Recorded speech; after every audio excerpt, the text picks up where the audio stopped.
पंचदेव प्रार्थना एक शक्तिशाली मंत्र है। प्रातःकाल सच्चे मन से इसे सुनने से जीवन के सभी दुख तुरंत दूर होने लगते हैं। पंचदेव प्रार्थना को प्रतिदिन सुनने से जीवन के असंभव कार्य भी संभव हो जाते हैं। तो आइए सुनते हैं यह पंचदेव प्रार्थना। गजाननं भूतगणादिसेवितं कपित्थजम्बूफलचारुभक्षणम् उमासुतं शोकविनाशकारकम् नमामि विघ्नेश्वर पादपङ्कजम्। कर्पूरगौरं करुणावतारं संसारसारं भुजगेन्द्रहारं सदा वसन्तं हृदयारविन्दे भवं भवानी सहितं नमामि।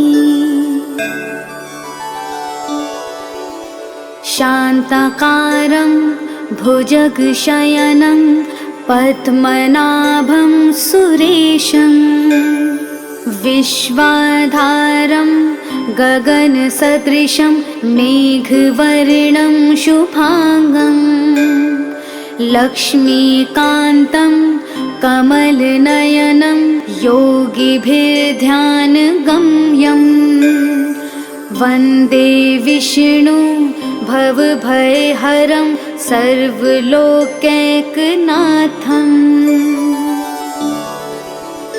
नीलाम्बुजश्यामलकोमलाङ्गं सीतासमारोपितवामभागं पाणो महासायकचारुचापं नमामि रामं रघुवंशनाथम्। मनोजवं मारुततुल्यवेगं जितेन्द्रियं बुद्धिमतां वरिष्ठं वातात्मजं वानुरयूथमुख्यं श्रीरामदूतं शरणं प्रपद्ये। करारविन्देन पादारविन्दं मुखारविन्दे विनिवेशयन्तं वटस्य पत्रस्य पुटेश्यानं बालं मुकुन्दं मनसा स्मरामि। या देवी सर्वभूतेषु शक्तिरूपेण संस्थिता नमस्तस्यै नमस्तस्यै नमस्तस्यै नमो नमः। नीलाञ्जनासमाभासं रविपुत्रं यमाग्रजं छायामार्तण्डसम्भुतं तं नमामि शनैश्चरम्। गजाननं भूतगणादिसेवितं कपित्थजम्बूफलचारुभक्षणम् उमासुतं शोकविनाशकारकम् नमामि विघ्नेश्वर पादपङ्कजम्। कर्पूरगौरं करुणावतारं संसारसारं भुजगेन्द्रहारं सदा वसन्तं हृदय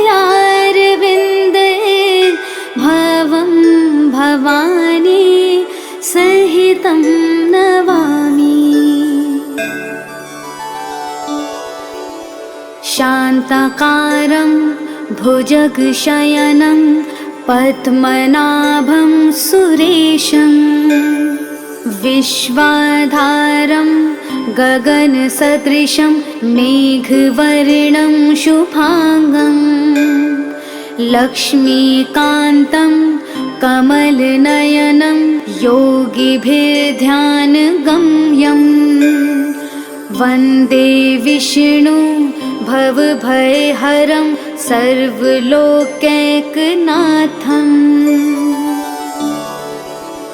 नीलाम्बुजश्यामलकोमलाङ्गं सीतासमारोपितवामभागं पाणो महासायकचारुचापं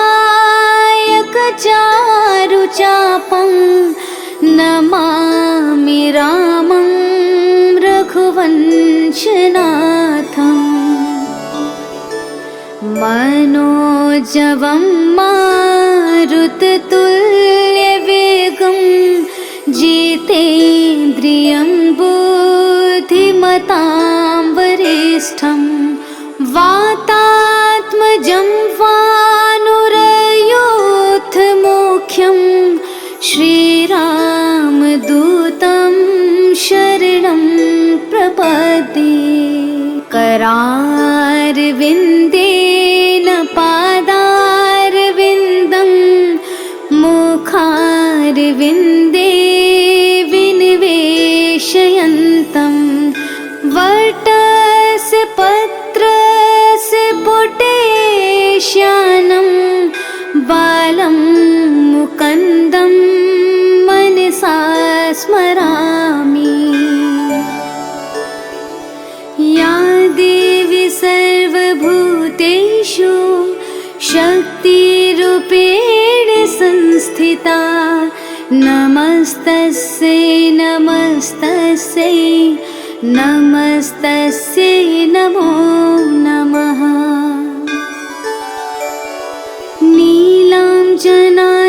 नीलाञ्जनासमाभासं रविपुत्रं यमाग्रजं छायामार्तण्डसम्भुतं तं नमामि शनैश्चरम् गजाननं भूतगणादिसेवितं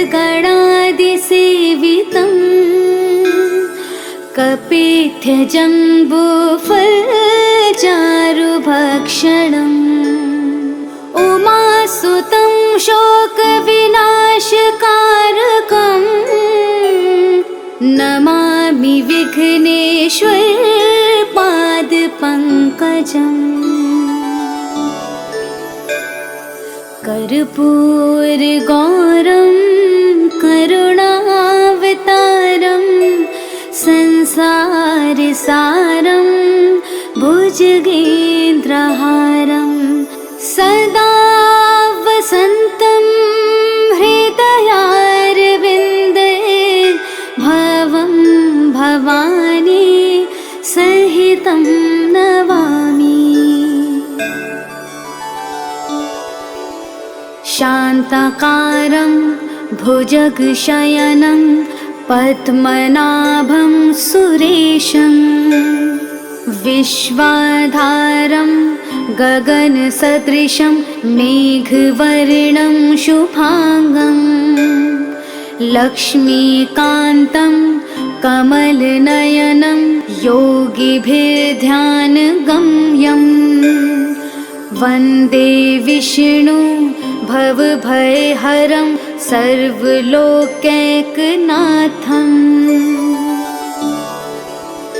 नीलाम्बुजश्यामलकोमलाङ्गं सीतासमारोपितवामभागं पाणो महासायकचारुचापं नमामि रामं रघुवंशनाथम् मनोजवं मारुततुल्यवेगं जितेन्द्रियं बुद्धिमतां वरिष्ठं वातात्मजं वानुरयोऽथमुख्यं श्रीरामदूतं शरणं प्रपद्ये। करारविन्देन पादारविन्दं मुखारविन्दे विनिवेशयन्तं वटस्य पत्रस्य पुटेश्यानं बालं मुकुन्दं मनसा स्मरामि। या देवी सर्वभूतेषु शक्तिरूपेण संस्थिता नमस्तस्यै नमस्तस्यै नमस्तस्यै नमो नमः। नीलाञ्जनासमाभासं रविपुत्रं यमाग्रजं छायामार्तण्डसम्भूतं तं नमामि शनैश्चरम्। गजाननं भूतगणादिसेवितं कपित्थजम्बूफलचारुभक्षणम् उमासुतं शोकविनाशकारकं नमामि विघ्नेश्वर पादपङ्कजम्। कर्पूरगौरं करुणावतारं संसारसारं भुजगेन्द्रहारं सदा वसन्तं हृदयारविन्दे भवं भवानी सहितं नमामि। शान्ताकारं भुजगशयनं पद्मनाभं सुरेशं विश्वाधारं गगनसदृशं मेघवर्णं शुभांगं लक्ष्मीकान्तं कमलनयनं योगिभिर्ध्यानगम्यं वन्दे विष्णु भवभयहरं सर्वलोकैकनाथम्।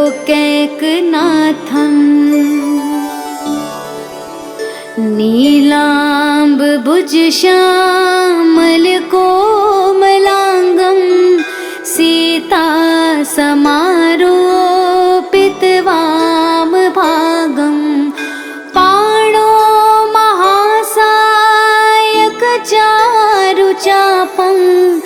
नमामि रामं रघुवंशनाथम्।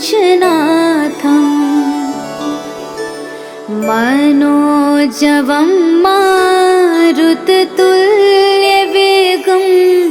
जितेन्द्रियं बुद्धिमतां वरिष्ठं वातात्मजं वानुरयोऽथमुख्यं श्रीरामदूतं शरणं प्रपद्ये। करारविन्देन पादारविन्दं मुखारविन्दे विनिवेशयन्तं वटस्य पत्रस्य पुटेश्यानं बालं मुकुन्दं मनसा स्मरामि। या देवी सर्वभूतेषु शक्तिरूपेण संस्थिता नमस्तस्यै नमस्तस्यै नमस्तस्यै नमो नमः। नीलाञ्जनासमाभासं रविपुत्रं यमाग्रजं छायामार्तण्डसम्भुतं तं नमामि शनैश्चरम्। गजाननं भूतगणादिसेवितं कपित्थजम्बूफलचारुभक्षणम्। उमासुतं शोकविनाशकारकम् नमामि विघ्नेश्वर पादपङ्कजम्। कर्पूरगौरं करुणावतारं संसारसारं भुजगेन्द्रहारं सदा वसन्तं हृदयारविन्दे भवं भवानी सहितं नमामि। गजाननं भूतगणादिसेवितं कपित्थजम्बूफलचारुभक्षणम्। उमासुतं शोकविनाशकारकम् नमामि विघ्नेश्वर पादपङ्कजम्। कर्पूरगौरं करुणावतारं संसारसारं भुजगेन्द्रहारं सदा वसन्तं हृदयारविन्दे भवं भवानी सहितं नमामि। शान्ताकारं भुजगशयनं पद्मनाभं सुरेशं विश्वाधारं गगनसदृशं मेघवर्णं शुभांगं लक्ष्मीकान्तं कमलनयनं योगिभिर्ध्यानगम्यं वन्दे विष्णु भवभयहरं सर्वलोकैकनाथम्।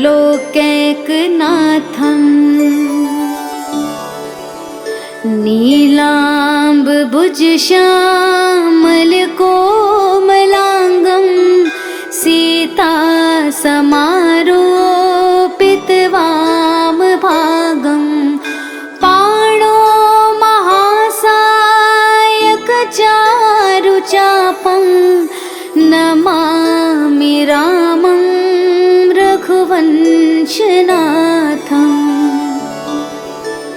मनोजवं मारुततुल्यवेगं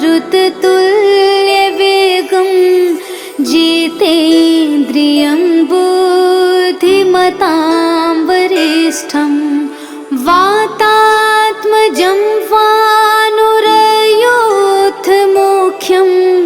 श्रीरामदूतं शरणं प्रपद्ये। करारविन्देन पादारविन्दं मुखारविन्दे विनिवेशयन्तं वटस्य पत्रस्य पुटेश्यानं बालं मुकुन्दं मनसा स्मरामि। या देवी सर्वभूतेषु शक्तिरूपेण संस्थिता नमस्तस्यै नमस्तस्यै नमस्तस्यै नमो नमः। नीलाञ्जनासमाभासं रविपुत्रं यमाग्रजं छायामार्तण्डसम्भुतं तं नमामि शनैश्चरम्। गजाननं भूतगणादिसेवितं कपित्यजम्बूफलचारुभक्षणम् उमासुतं शोकविनाशकारकम् नमामि विघ्नेश्वर पादपङ्कजम् कर्पूरगौरं करुणावतारं संसारसारं भुजगेन्द्रहारं सदा वसन्तं हृदयारविन्दे भवं भवानी सहितं नमामि। शान्ताकारं भुजगशयनं पद्मनाभं सुरेशं विश्वाधारं गगनसदृशं मेघवर्णं शुभांगं लक्ष्मीकान्तं कमलनयनं योगिभिर्ध्यानगम्यं वन्दे विष्णु भवभयहरं सर्वलोकैकनाथम्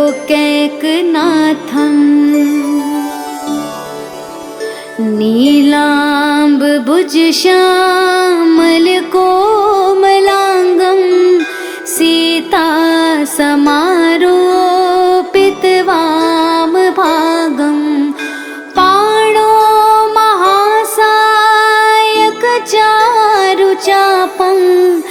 नमामि रामं रघुवंशनाथम् मनोजवं मारुततुल्यवेगं जितेन्द्रियं बुद्धिमतां वरिष्ठं वातात्मजं वानुरयोधमुख्यं श्रीरामदूतं शरणं प्रपद्ये। करारविन्देन पादारविन्दं मुखारविन्दे विनिवेशयन्तं वटस्य पत्रस्य पुटेश्यानं बालं मुकुन्दं मनसा स्मरामि। या देवी सर्वभूतेषु शक्तिरूपेण संस्थिता नमस्तस्यै नमस्तस्यै नमस्तस्यै नमो नमः। नीलाञ्जनासमाभासं रविपुत्रं यमाग्रजं छायामार्तण्डसम्भुतं तं नमामि शनैश्चरम् गजाननं भूतगणादिसेवितं कपित्यजम्बूफलचारुभक्षणम् उमासुतं शोकविनाशकारकम् नमामि विघ्नेश्वर पादपङ्कजम् कर्पूरगौरं करुणावतारं संसारसारं भुजगेन्द्रहारं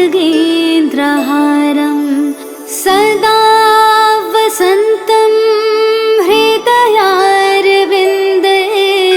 भवं भवानी सहितं नमामि।